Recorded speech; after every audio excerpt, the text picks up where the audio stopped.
Good old JR. What's going on, man? Good morning, guys. Good Hello, morning. how are you? Thanks for having me on. Thanks for being here. Welcome. The traffic's lovely. Is it? What part of the city are you staying in? Are you midtown, downtown? I'm staying in Long Island City. Wow, they don't even have you in Manhattan. It's crazy because I think the tree lighting screwed everything up because it really is the city is a nightmare for hotels right now. Yeah, it is. I got a nice what's it called? The paper factory. That's a hotel? Yeah. Is it like a little boutique hotel? Oh yeah, it's cool. I'm pretty hip, Jim. Now, are you a guy who's become like? Are you comfortable in any kind of place, or I became a prima donna with accommodations, or you kind of stayed whatever they put you, they put you. I'm a little snobbish. You are. Yeah. You like a good 4-star or 5-star hotel. Yeah, or at least something with a second room. You know, Like a suite? Yeah.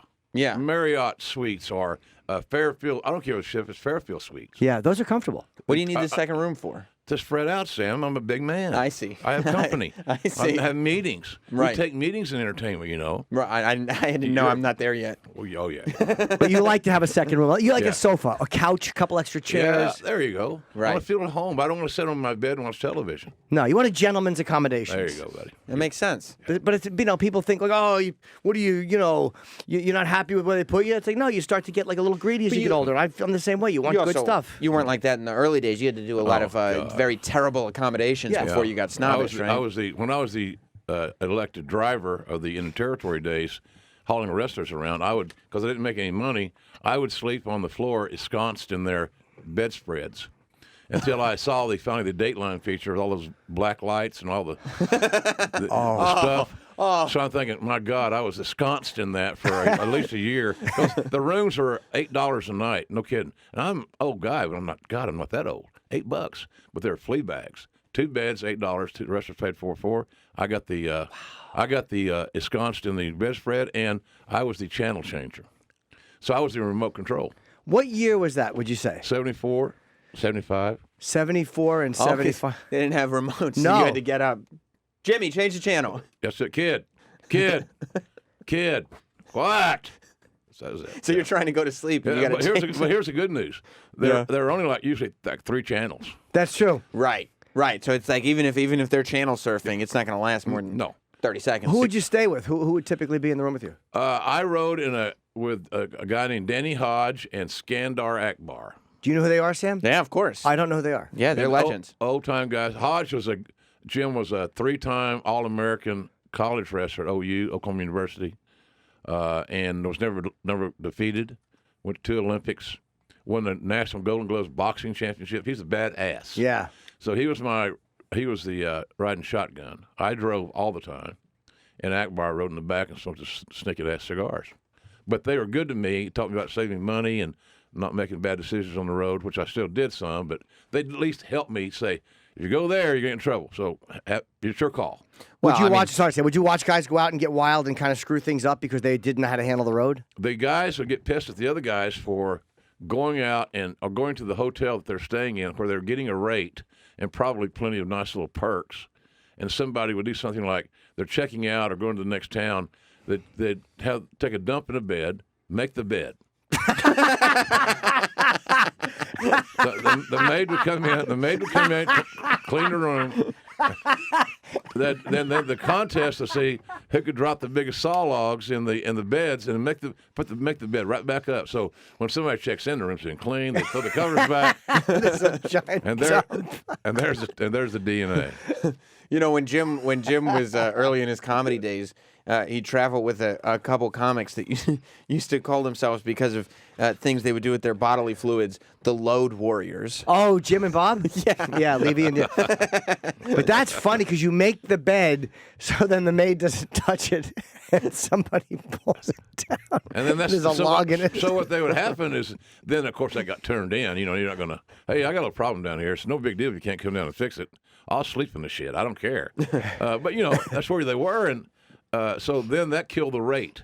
Then the owners would say no more wrestlers. So all the good rate, all the late checkouts, all the early check-ins, everything that you needed. The perks the way. Gone. So they price it out so the wrestlers aren't going to stay there anymore. Bingo. Or they just violated their civil rights and barred them. Just no wrestlers. I refuse not to serve you. Well, it was more like because they probably figured, look, we're taking care of you guys because we like you. Like I knew a guy who worked for the airline, and he would always he got fired because he would always upgrade wrestlers to first class. Really? He loved them. Yeah, so these guys would book coach tickets, and all of a sudden they'd call him, and he'd put him in first class because he just loved wrestling and he loved the wrestlers. So I imagine there's a lot of perks like that from guys who are fans. Did this guy at one time work for Continental? Yep, Wow. that's what I'm thinking of. Oh, the plot thickens. Did you end up sitting in first class, Jim? A lot of times. Yeah. Yeah. I'll bet. Now, do you ever... Sam, Yeah. but one trip was Newark to Seattle. First class, bulkhead, sitting next to Jim Cornette, who hates flying with a sincere disdain. Who's Jim passion. Cornette? He's a manager, a great manager. He was the owner of a territory, Smoky Mountain Wrestling, Hall of Fame level. Okay. He's like the Southern version of Paul Heyman. Okay. Yeah. He's very outspoken and he curses a lot. Yes. Okay. Yeah, he does. Why does he hate flying? Is he afraid of it? Yes. Okay, so you had to sit with him. Yeah, so he has this ritual about going through his meds, so he takes them at certain intervals. So he takes his meds, and he's passing out on the pre-board, and he's in his seat, and the lady says she's going to wake him up so he wants some coffee. No, don't wake him up. He didn't like to fly. Oh, okay. Well, it's all good. We get on the runway, the tarmac, and the tarmac guy says, well, want to appreciate air traffic control today. We're now only 17th in line for a takeoff. Wow. So no. now all of his meds got backed up, see, because now he wakes up somewhere like over Minnesota or something. Right, because you're taking off 45 minutes an hour after you thought. Sure. Yeah, so he's freaking out now because we got 2 hours to go, and he ain't got no more. He can't drug up no more. He can't. No, he says you got to talk to him. You got to talk to him. Okay, I'll talk to you. So there's something. So now, when somebody tells somebody that's a communicator to talk, it's not as easy as it sounds. Right. What are you going to talk about, you Yeah.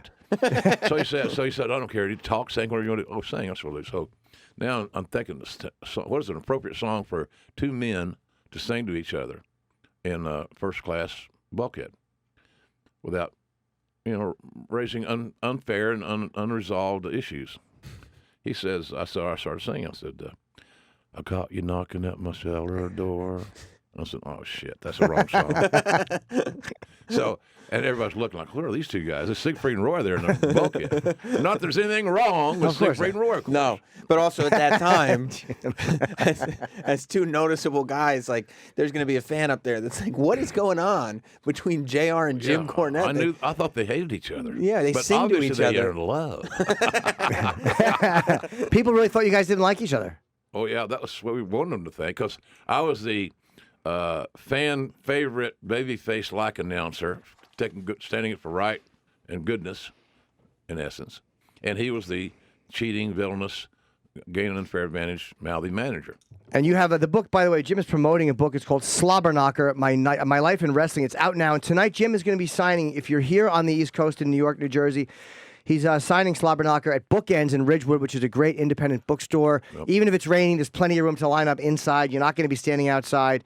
And he's performing your one-man show ringside at the Laugh Boston. Oh, December 16th. Mick Foley's been doing stand-up. Are you doing? By the way, get tickets for that now, because around the holidays, that will probably go very fast.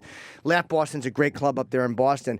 Is it kind of stand-up, or is it all pure stories, or is it kind of mixed? I'm not really a stand-up, Jim. I'm not in your league. I'm a storyteller. But a lot of my stories are ensconced in humor. Okay. And are just funny stuff that's happened to me, or I did, or I participated in. And so, and the stories, the common denominator to the wrestling fan is they're stories about people that are famous. Right. And that they know in their wrestling world. It might not resonate with you as much as with Sam, obviously. Sure, because I don't know the people, but you know what? Shitting in the bed and then putting the bed, that's a story that's a home run for anybody. Yeah, I think it's going to work out good. And we got a lot of those stories in Slobberknocker because I wasn't supposed to be in the wrestling business, man. They didn't want a little fat guy with a southern accent getting into wrestling because I didn't want to be a wrestler. I didn't know what I wanted to be. I was intrigued by the business. And it's worked. I thought a 3-month gig would be 3 months. I'd go back to college and graduate. That 3-month gigs last over 40 years. So wow, you've been 40 years. Yeah, 74. Just ran away with the circus and never came home. That's what my dad said. Yeah. Yeah. My boy ran away in the circus, and by God, he's never coming home. I actually thought of you, Norton, because I was reading Slobberknocker, and I felt like the chapter that would resonate most with Norton was probably the chapter that you were in the car with Vince McMahon early on in the WWF days. Because Jim gets into Vince's love for driving fast, Yes. singing along to AC/DC, and flatulence. Oh, good. He drops gassers. Oh, baby. A lot of protein. And of course, and we're in like a Cadillac rental car before the plane came along. We're making trips by land. And a lot of the guys, if they had an option, they would bail on Vince because he either wanted to talk business all the time or they wanted to avoid his flatulence. And so me being the new guy in 93, soon thereafter, I think I came back the second time, I got designated to ride with Vince. Now, I was also getting in charge of talent relations and the talent roster and booking the house shows and signing, negotiating contracts. So I needed time with him. But, boy, I wasn't prepared for the farting. No. And he locked the windows. He locked the doors. Boy. I loved it. He showed this. Here's what it did. It broke the ice in a very crude way, sophomore guy way, that he's the chairman of the company. He's the most powerful man in the world in what you do for a living. You, by God, better pay attention and try to learn something. And so those were like little rolling classrooms that were stinky. Stunk to high heaven. What year did you start with him? 93. Oh, that was it. What were you doing before that? What? Wrestling. 19 years before that in the territories. Oh. And then I went to work for Ted Turner. I did WCW in Atlanta on TBS and their pay-per-views and things of that nature. So I was an overnight sensation, Jim. It took me 19 years to make it to the WWE. And some guy said, I've been working 4 years on the Indies and I can't get a tryout. I said, well, I worked 19 years, making $25 to $40 a day, and I got my tryout, and I ran with it. Did you want to be with Vince a lot longer than that, and it was just hard to get in? Yeah, but here, guys don't admit this because we live in a defiant society, but shoot, the ultimate goal for any wrestler is to get in the WWE at some point. Right. If you're a football player and you're going to play for money, don't you want to play in the NFL? Right, exactly. Of course. That's kind of where you are here. And it's not knocking all these other promotions. They just don't have the assets, the infrastructure, and the resources that WWE has to make you a bigger star than you ever dreamed. Well, plus, not only did you have to go 19 years before you get to WWE, but before you became kind of the household name JR that everybody knows, you'd already been fired by them twice, right? I think so. Yeah. so you'd already been fired and come back. You kind of have gone through. You've lived through just about every excuse that somebody could come to you and explain to you why it's not working for them. Yeah, I tell the talents, take it from me, give the company no reason to not want to do business with you. And, some of those things are really basic, guys. No different than you guys have. You got to be at work on time. Yep. You got a certain schedule to keep. You're obligated to do that, and therefore you get paid what you get paid for keeping your obligations. Well, I was hard to manage, and I was really outspoken. I had a stronger philosophy about my way, or it's either my way or the highway deal, and I didn't have very much patience to compromise. And so I think he just got tired of my BS. You were difficult. I was.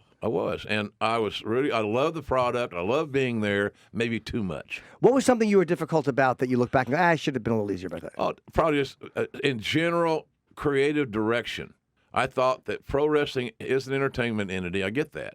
It's not a sport because the outcomes are predetermined, sad to say, to all you folks that still believe. I just screwed your Christmas. But, it's just, I just didn't like some of the creative direction. And I wasn't even willing. Here's the problem. It's okay not to like it. But by God, that's what the boss wants. You're obligated to try to make it work. Sure. Is that the mistake that a lot of people make, that they think like, oh, well, I have the best idea, so I'm going to go in and we're going to do my ideas. Right. And you're like, it's not your sandbox, man. Bingo, man. It is not their sandbox. And that's what. Now, if you give Vince an idea or a writing guy or somebody an idea that works, and you kind of build a little bit of a resume, that's some pretty good ideas. For example, Stone Cold was red hot, and he designed his own T-shirts because he liked doing it, and they sold. Right. They sold. And so consequently, when Steve would come to Vince with an idea, Vince would just bless it and put it basically right on through because he knew it would sell, and Steve knew his audience. But when you were in charge of hiring people, you kind of had a little bit of carte blanche to hire people, didn't you? Or no? Yes. How did you end up with that kind of with that kind of power where you'd say, Vince, this is the new guy I just hired. He's the one who's coming in. I gave him my third warrant. No. No, I think it was just, as I said earlier about some of the other stuff, I think it was the fact that I got a few wins. I had a few good signings. I did well on the air for him. And then he wanted the talent department restructured. I did that and started the developmental programs, which now is morphed into the performance center. Right. So and then we had some great classes. You know, we had one class that was headlined by Shelton Benjamin, who was the best athlete of the group I'm about to mention. Shelton, Brock. I wouldn't have got Brock without Shelton and of course Jerry Briscoe, John Cena, Dave Bautista, and Randy Orton. So that's all one class. One class. One developmental class is Brock Lesnar, this guy Shelton Benjamin, John Cena, Randy Orton, and Batista. That's incredible. Yeah, who you're now looking at not only as like the biggest names in wrestling, but you got a movie star in there, you got a UFC star in there. Well, I also signed The Rock. I also signed Kurt Angle, among other Edge and Christian. Didn't you grab Stunning Steve Austin? I actually did. Yeah. So those guys all love you. Well, I don't know if they love me. I hope they respect me, Jim. I do. But a lot of them do. When my wife got killed in March, the first phone calls in the Texas were from my core guys, Austin, Rock, of course Vince, and they were so good. Vince's deal was, if you need anything, a doctor, whatever. Mark Cuban said, "I'll fly a doctor in, a neurologist to examine your wife on one of my planes, and I have him there tomorrow." But she was at that point. It just wasn't going to happen. So. But all those guys, man, you find out who your buddies are when somebody kicks you in the nuts and you go out to your knees. She was sick for a long time? No, she was sick at all. She was riding home at Vespa from the gym, and a guy ran over a hill and didn't see her, he said. And it was an accident. He ran over the top of her. Yeah, and killed her. He was in a 2000 Mercury Marquis, and man, car, and right where we turned in to go to my house is where her bike caught on fire. So it's still charred. So I drive by the damn thing every day to go home, which has almost prompted me to want to move, but I don't think I'll bail on it. But do you not look, or do you look, or I look every time. You do? Yeah, every damn time, and I can't help. I generally say something to her. You do? And I'm going out, coming in. Yeah. Do you feel like moving weird. Would be abandoning that? Maybe, yeah. And I like where I live. When you get to be in my stage of life, I got real good gigs, the WWE, Access TV, the podcasts, and so forth. But boy, I like my neighbors. And I like my doctors there in the town. We don't. People don't want to think about that shit. We're old. You're getting old, man. You got to be aware of your mortality. Sure. And I want to be around my doctors who I have on my cell phone, who I can call anytime and say, can I come see you or whatever. Do you have kids? I do. I have two daughters. Okay. One's a licensed physician assistant, and the other is a sales manager for a publishing company. Do you want to just not ever remarry, or do you not even think about that at this point, or do you someday maybe I have to or I want to? I don't know. I like companionship, but I don't want to get into the old dude trying to be young dude dating game. You should find a nice 19-year-old. I don't see how that would work out poorly. I mentioned, that nothing could go wrong there, right? I think so. Especially if her name is like some animal name, Bandy. Yeah, this is Sugar. Sugar, yeah. Hi, kids. Meet my granddaughter here. She's just a little younger than you. You kids have a lot in common. She's 14. You're 19. You're teens. Yeah, I think it could work well. How did you become buddies with Mark Cuban? Well, he hired me. When Mauro Ranallo came to WWE, and I think he went on SmackDown at that time, they Access was needing a play-by-play guy to go with Josh Barnett, and on their show, so they approached. I was ready to go. I was a free agent, and I signed a 2-year deal with them, and that 2 years will be up the end of this month, and we'll start another 1-year deal. You can get another deal though. Yeah, 1-year deal, yeah. That's what we'll do 1 year at a time. That's the same deal, same logic. Hey, I'm 65 years old. I feel good. I'm healthy, knock on wood. Lose a little weight, I get it. But I don't smoke anymore. I'm not obsessively drinking, but I'm drinking.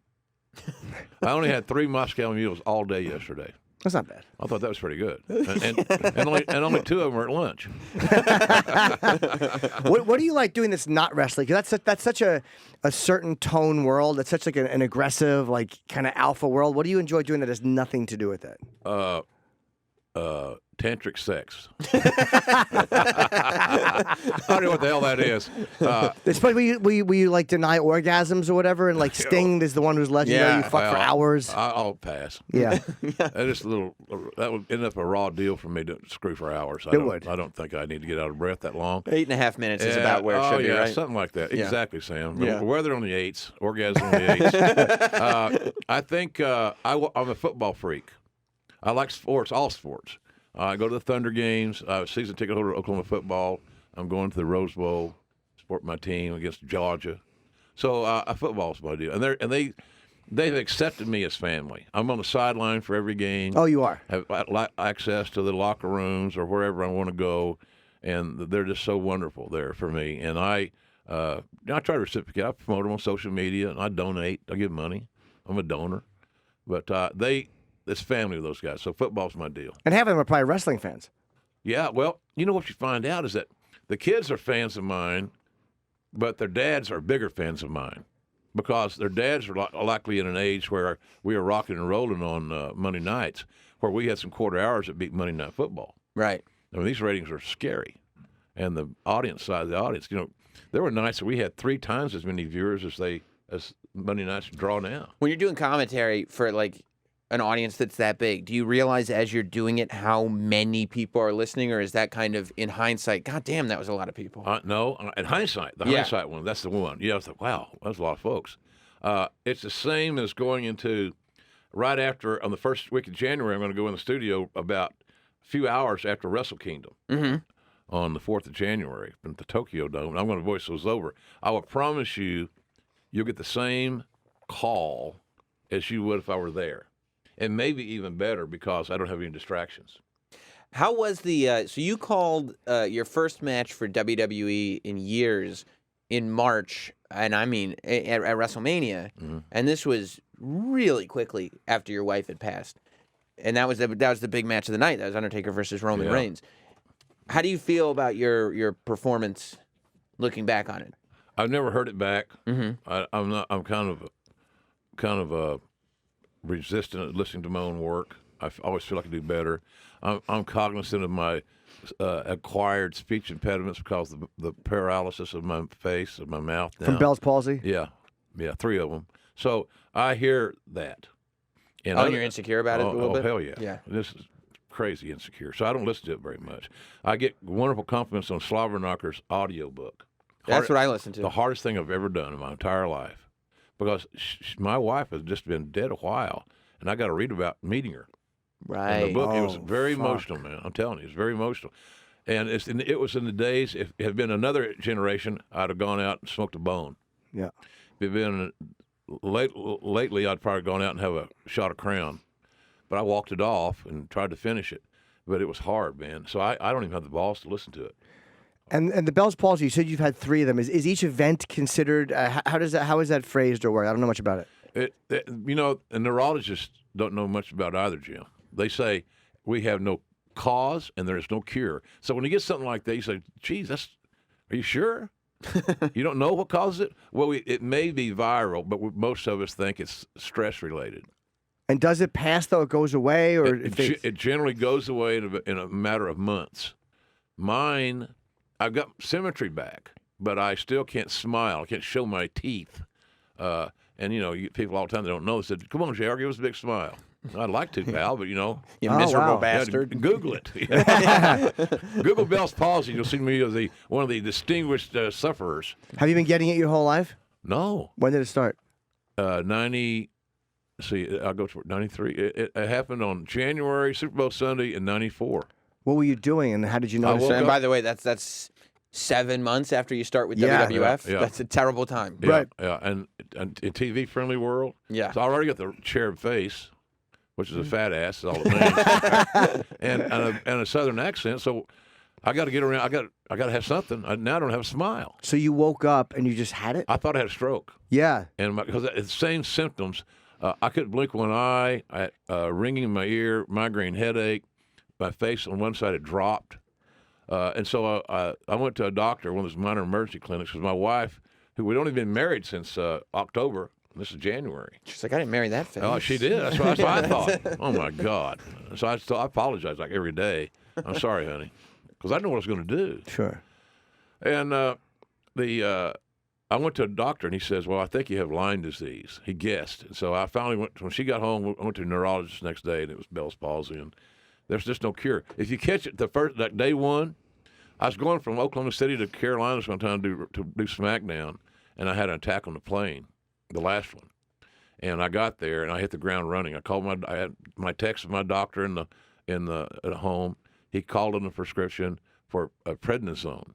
Prednisone? Prednisone. Okay. It's a steroid. Yeah. Corticosteroid. It's what Jerry Lewis was taking when he looked like he was Blimp Boy. Yeah, swelled his head up. The Michelin guy, yeah.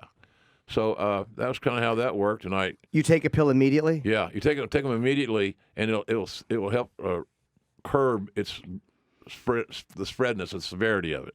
And so I told WWE what's happened. They said, catch the next plane home, go see your doctor. So that was it. I was pretty much done after that. I don't know if it is stress. Doing live TV in that world might not be the best place to combat your stress. Yeah, no, I wouldn't think so. Yeah. I wouldn't think so. There's also, and you talk about it in the book, do you get over the insecurities quickly? Because, right, so you start as the commentator on WrestleMania. You start in the highest place you could possibly start. Yeah. Then, within months, you're just kind of over in a corner doing international shows. You're not on TV anymore. Then you get fired after that. Then you come back and there's, come back, but then you're fired again and stuff. Like once it happens the first time that you're like, okay, I just went from WrestleMania to lowest man on the totem pole. I don't know what I did wrong. Maybe it's my performance. Maybe I'm not good.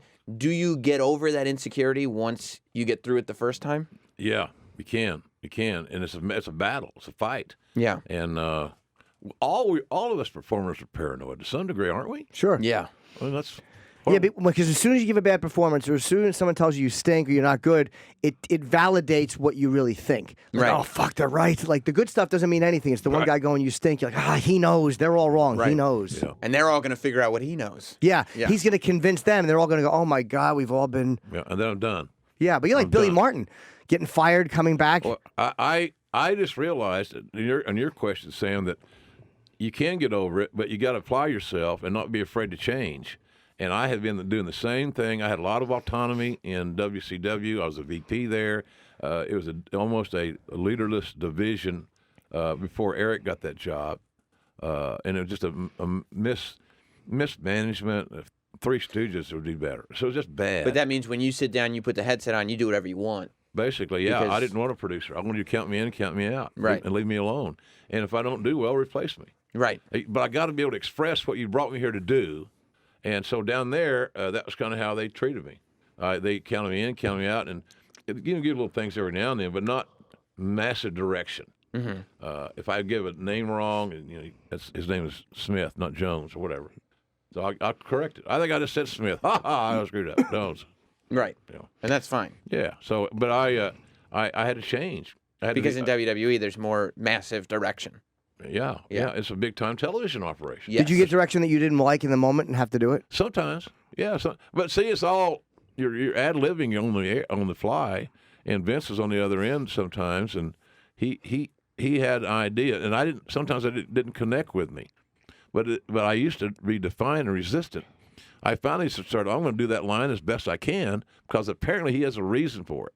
Now I will tell you one story real quick. He told me to say something on the air, and I ignored it, and we're almost in the break. We're going to the break, so say it. I ignored it. Went to the break. So he now during the break, JR, yes sir. Only you and I can hear this.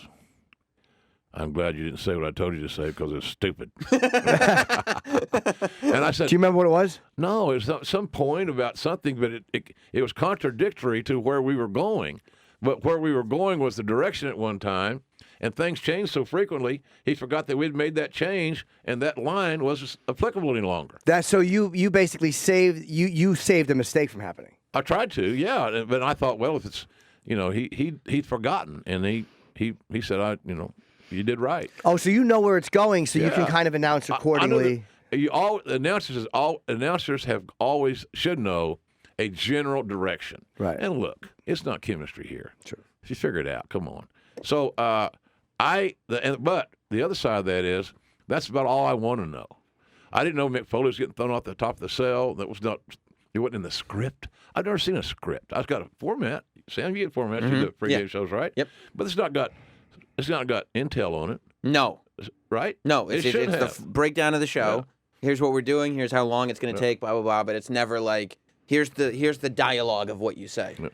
Are you afraid of running out of stuff to say when you're just announcing? Like you have to fill that space. And do they tell you when how do you know when to talk and when to just kind of let the action just happen? Feel. You just feel it out. Yeah. It's like it's like doing comedy. Wrestling's a lot like doing comedy, in as much as that a great comedian has timing, and he says something funny, and he hears the laugh, and he doesn't start his next joke until the laughter subsides to some degree, right? Yeah, you got to pause and let it happen. Yeah. Don't want to kill your pop. Right. So same thing in wrestling.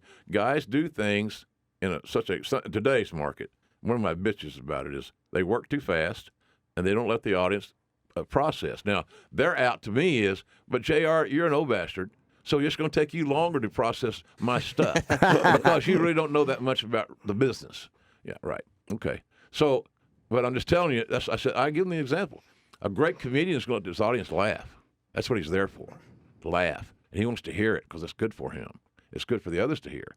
And then you start your second joke or whatever. So you segue into something else. Sure. But it subsides a little bit. I processed your humor. I laughed. I reacted. And I'll give you another one. You have to kind of understand the ebb and flow of it and not just jump in and panic when there's a moment of action and you just feel like you have to talk over it. I do the Access shows on Friday nights. You see HDNet. And they're 1 hour shows. Sometimes we have one match on 1 hour. And they say, we don't want you to plug what's coming up next. Don't mention what's coming up next week. There's no pay-per-views to plug. There's no sponsors to talk about. There's no social media to engage. What's trending? Nothing. So we want you to call the match exactly what you see on the screen in the best athletic presentation that you can. So they want you calling moves. The strategies. Yeah. That's the problem. See, the moves are separate from the strategy and the game plan. Right. So if you hit me with a chop block and I go down and hold my knee, is the story the chop block or the damage you did to my knee? Right. In my view, it's the damage you did to my knee because everybody can see it's a chop block. But now announcers talk about what we can see. So they don't give me anything extra sometimes, and that's not good. Here, you guys got to do it all. Theater of the mind. Right. Television kind of helps you out there. Right, because people are seeing it, and but it might, in a way, it might hurt too because people might, like you just said, describe the wrong thing too much because they think that you could see everything, so they spend too much time and avoid other things that you can't see that you might know are necessary to talk about. Well, you're supposed to be telling the story, right? Bringing people to the place where they're supposed to be at. Almost like I feel like a good commentator creates the lens through which you should be looking at this thing you just saw. Exactly. Right? Yes, sir. And it's got to be. Have you had to I'm sure that some matches are amazing and exciting to watch, and it's genuine, your enthusiasm. And then there's got to be moments where you've watched something and went like, ugh. Yeah. How do I sell this shit? Yeah. It's no, of course you have. And the lower budget promotions I work for sometimes had that. The guy's got a truck driver tan and a big old beer belly, and he wrestles part time, and he's there to put the other guy over, and it's like, oh geez. So and the old adage was, you got to make the opponent that's losing has some credibility, or the guy that goes over and wins beats nobody. Right. So how do you do that? Selectively, creatively, and you got to find something that one little thing to hang your hat on. The guy's got a big old beer belly, but he may have big shoulders. Hey, this is a powerhouse. Look at those shoulders. Yeah. So I try to take your eye off his fat-ass gut and move him upstairs a little bit to his shoulders. Because all those dudes are going to work out in the gym to get big arms. I mean, you go to work at, Dwayne Reed, you want big arms. Right. Yeah. But some of the guys are just like, yeah, but I'm going to eat whatever I want and get big as a house. Yeah. But I'll still have the arms, though. You see these arms? I still got my job at the DX station.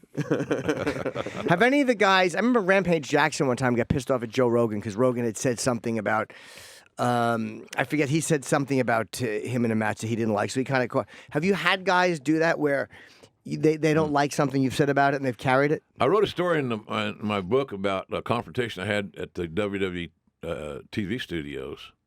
One Tony Hamilton with Randy Savage, who was getting ready to beat my ass until Gorilla Monsoon intervened. I feel like Larry King here. Well, the brawl was by Simon & Schuster, the host Jim Norton, and Sam. But all these names are. What happened though? Oh, I booked him to do some interviews. I was producing interviews, and Vince said, make sure those markets that we're not running live events, we have some star power in those interview segments. I said, can I use Randy? He said, absolutely, you should use Randy. Good thinking, JR, thanks. So I booked Savage to do some interviews, and then some of the boys got in their skin and, riled him up and made him think that I was doing it as a rib. Oh. And I was trying to make a fool of him. How that could happen, but they got him stirred up. Did they do that just because it's fun to get Randy all stirred up? Yeah, hell yeah. That's like guys asking, "Hey, what'd you get for WrestleMania?" Oh, I made $100,000. $100,000? That's it. What the hell's that? Those son of a bitches! And so they lie. So they didn't make $100,000. So I had a guy one time come to my room to do that, in my office at TV, and said, "You want to talk about his payoff somewhere?" Well, I said, how do you know you're screwed? What are you basing this on? Some forensic DNA test? Accounting? No, so-and-so told me. Oh, okay. So somebody was there, and I said, get me so-and-so, this person. I don't throw him on the bus. Go get him. He got him running. Okay, sit down. Did you tell him you made X at WrestleMania or where it was? And he started laughing, and he saw nobody else was laughing. Well, it was just a rib. So you lied to him to get him pissed off, so he'd come here and confront me that I screwed him on his payoff. So how funny is it now? How funny is it now? So that kind of nipped that in the bud. But the Savage thing was he thought I screwed him around. I wasn't. But he grabbed me by my shirt. He pushed me against the wall. This is Macho Man. Right, that snap into a Slim Jim voice, right? and then Monsoon, because Monsoon, we were doing voiceovers. I just gone to go to the bathroom. So, and Monsoon went outside to have a smoke. So when he came back, I wasn't there. He went looking for me, and there he was. So, but Monsoon said like 3 words, and Savage let me go, and kind of told him in the boys' terms, he's giving you exposure that you would not get. You're on television. He's putting you on television, Randy. That deal. So it's like caveman growl and no, I'm sorry. No, well, my mistake. My bad. Did you like Randy? I liked his work. But I didn't like working with him. Randy would never. I never, like a lot of guys that say they know Randy. I wonder if they really did. He was very closed, very almost paranoid sometimes. Seemed to me insecure, and he's a hell of a hand. God Almighty, he's a great wrestler, great character, but he just didn't trust. Trust was a big issue to him. Difficult guy. Oh yeah, challenging. I don't know if this was a guy you were talking about, and it's not really throwing anybody under the bus because he said it in an interview, but Scott Hall, I was doing an interview with him, and he said that that's exactly what he used to do. He used to walk around and talk about his payoffs and just do it like really loud around everybody, just to watch them all get pissed off, and he would just lie. He would just make up numbers. Walk through the locker room, and sometimes the checks would come to TV. The guys get their checks. Not a good idea because they could hide them from their wives. Not good. So, Scott is the kind of guy that walked through the locker and has his check in his hand, right? The easiest $100,000 I ever made. 8 minutes of work, $100,000. It pays to be the bad guy. So everybody's buzz, harump. Give me a harump. And then they go to you, like, "Hey, where's our money, G?" Yeah. How could you pay me that? And he paid Scott $100,000. Yeah. How did you survive in that role? Because you talk about like you were the head of talent relations for a while, and that not only means hiring people, that means figuring out the payoffs. Because that's the way pro wrestling works, WWE works, is that they get the money that is brought into the venue for tickets and all that, and then also pay-per-views if it's on pay-per-view. And then Jim Ross sits there with a pad and a pad and a pencil. Discretionary. Yeah, and he figures out who gets what percentage of this. Wow, okay. And so people are going to get pissed off They every know it's time. coming from you if they don't get what they want. I made all the payoffs uncensored for everything but the pay-per-views. And the pay-per-views, I would work up the pay sheets. Then I would meet with Vince, and we'd go over them line by line, talent by talent, looked at the whole thing, budgets, the whole 9 yards, and I always did it in pencil. And that way he's easier to change, and he always changed things, but that was his prerogative. I expected him to. I learned from those changes. So, but it was discretionary. So, but there's precedent for the amount of money we had to pay and the productivity of the event, where you were on the card. There was precedent to figure all these moving pieces out. So we just like pulling a number. Oh, what are you pay him? I don't know. What do you think? He looks like he's doing all right. How about him $1,000? Well, I thought it was $2. No, the grand's no. He's making too much money. They never had that. That didn't happen. So you want your talent to make all the money they can, but it's still discretionary. So it's always going to be debatable. Did you have to fire people, or was that always Vince? Yeah, I did. You did? Yeah, and here's the thing. Here's the misnomer on that deal. Mm-hmm. I hired a lot of people on, Vince, I don't know that Vince knew who Brock Lesnar was till we introduced him. I've been recruiting Brock Lesnar with Jerry Briscoe a year. He was one of the greatest heavyweights in NCAA wrestling. Yeah. And as we know, the UFC badass. And he's a hell of a hand there now. So Vince let me hire a lot of people. And of course, they were my guys, so they screwed up and didn't pan out. There's another one on the check off. JR missed on that one. But exiting out the door, when they got on the main roster and they got into the procedures of creative, mm-hmm. Then I did never fire anybody without any consult from Vince. In other words, he would come to me and say, JR, we don't have anything for Sam anymore. Right. We got several ideas. I really hope he doesn't say that. I wish Scott would say it. A nice guy, but he's you're gonna have to let him go. Well, when do you want to do this? Well, we want to do this angle, play this out, and then here. So then I would get the. Oh man, so you'd sometimes know a month in advance. Yeah. Like this is coming at the end of this angle. Correct. But he wouldn't know. The performer wouldn't know until. No, but see D-Day. And then we let them go. And I would let them go, and then they would get some sort of, what's it called? Severance? Severance. Thank you, sir. Thank you very much. Severance. And it was never fun. But now, when you see wrestlers that are bitching and disgruntled about JR did this, JR fired, he fired me, well, they got to understand, I didn't create the reason to fire you. I didn't even want to fire you. I didn't like firing people, but it's part of the job. Sure. Give him this news. Give him this news, he got a bonus. Give him this news, he got this. And that was some news. And it's not good news. Sometimes good, sometimes bad. There you go. Hey, is there any truth that Ronda is going to WWE, Ronda Rousey? They've been talking about that for a while. I think it's inevitable. I really do. I think it's inevitable that she will do something. She's got the great personality, showbiz personality. She's got box office sizzle. She has sold pay-per-views. There will be people that have bought her UFC pay-per-views that will go to the WWE network or pay-per-view to watch her at, say, a WrestleMania because she has a track record of, she has a customer base. She has a fan base.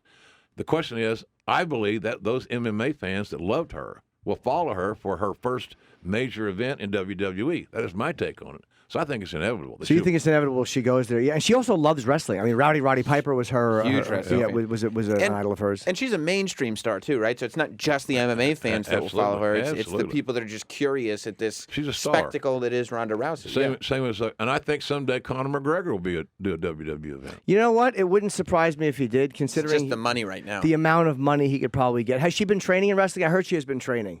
She has been. I think Natty Neidhart's been doing a little tutoring with her. Natty. Wrestler Natty, Stu Hart's granddaughter, one of my favorites. But Ronda's a real cool lady. I mean, yes, she's good, man. I like her, and I big fan of her stuff. And she's they signed one of her buddies, Shayna Baszler. Yeah, and she was in the finals of the Mae Young tournament that WWE had. That I worked with Lita, so that MMA influence is kind of seeping in a little bit because they have good mat skills, and what they do is so logical. They're not looking to do the next spot or the next move. They're actually wrestling. And do you think is there any time frame on her because she's been out? It's been a while since she lost. I saw some video on her a few days ago, and she looked awesome. She did. So I think she's diligent in what she's doing, and I think she's also that athlete in her that she doesn't want to look bad. The young female Hollywood feel, but also a great athlete. She's going to want to stay in shape because she's not the kind of person where people say, oh, look, well, Ronda really let herself go. Right. Yeah. She's 230. I also think MMA has changed the way people look at what a fight is supposed to look like. I think that's why like it's all kind of seeped into the world of pro wrestling because like kicks are a much bigger deal now. Submissions are a much bigger deal now. Chokeouts. In the early days of my career, the wrestling hierarchy would never allow a star fan favorite, a baby face, to lose by submission. It's a bad message to the kids that you quit, because it was totally unrealistic. It made no sense. Sure. So now anybody can lose by submission at any time because it is a proven finish. Sure. And I like that. And it's proven that like really very tough men will submit. Yes. So there's no disgrace in it. And I think what's helped wrestling too, I like the crossover back and forth because guys like Brock, who people are like, he's a wrestler, he's an animal in MMA. He was a very, very tough guy, and he beat some really tough guys. And even though CM Punk lost to Mickey Gall, he still came out and is very dedicated. Absolutely. People, even MMA fans, have a lot of respect for him. Sorry, Sam. No. You had a big, deep breath there, and I was going. I want to say that I really admire Phil Brooks, CM Punk, for what he put his body through, the weight cut, every lifestyle changes, and to the degree of a training fighter. Yeah.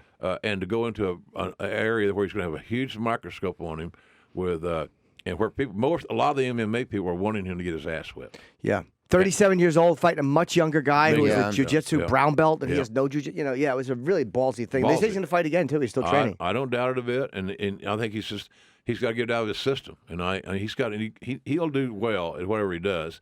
I missed him in wrestling because he's goddamn entertaining. If he wanted to go back, could he? Oh, yeah. I think so. I don't speak for the boss, or anybody, Triple H, any of those guys, but if the pavement was back smooth and there was communication, that's all.